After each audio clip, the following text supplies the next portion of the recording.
Welcome back. Today we're going to go over one more topic related to shoes before we move on, and that is the wonderful heeled shoes.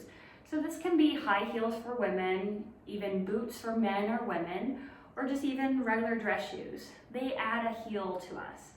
Now what does that do to our body? It changes our body position and puts us into one of fight or flight mode. Now, I have my regular running shoe on one side, and I have some heels on this side.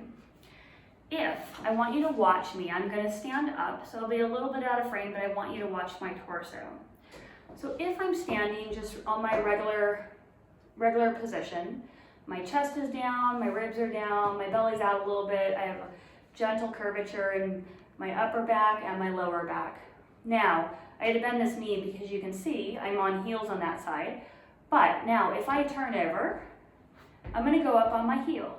So as soon as I go up on my heel, you could see the curvature in my low back increased significantly. My chest went out, my pelvis tipped forward. Now I'm on fight or flight mode. I don't mind doing that for short periods of time. You know, I'm going to a wedding, going to a party. Most often when I do that, I chuck the heels as soon as I'm back in the car, change back into some regular, comfortable athletic shoes that are more supportive to allow me to calm back down. But there are many cases where people spend all day long in heels. I know they look fabulous, but I ask you, can you have like a different pair of shoes you put on when you're sitting at your desk or standing at your desk? And then maybe when you move away from your desk or your office, put on your heels if you have to go to a meeting.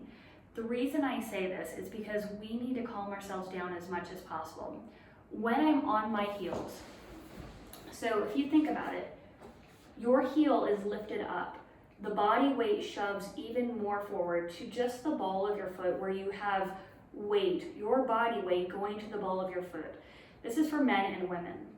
The problem with this is not only is the weight centered in this area, which can lead to problems in your front of your foot, but also your pelvis tips forward, which activates your back muscles. Your calf muscles become overworked. Your chest gets thrown forward. It affects your neck, your head. It affects pretty much all of your body. Your body can go on tension, and over time, your nervous system adapts to that and says, okay, we need to be on tension all the time, just because you're wearing a shoe that contributes to putting your body positioned into a fight or flight mode. So I ask people, as much as possible, find a pair of shoes where the heel, the difference between the heel and the forefront is not a great amount. It will help serve you to calm you down and to allow you to be in a calm state, so when you need to, you can act in a heightened state. I know they look great, totally get it, but just consider your options and consider what state you want to be in. It's all up to you on how you feel. You just have to determine what part is important for you at that time, given the circumstances. If you have questions, please reach out to me, amy@powerinstitute.com. Thanks for joining. See you next time. Bye.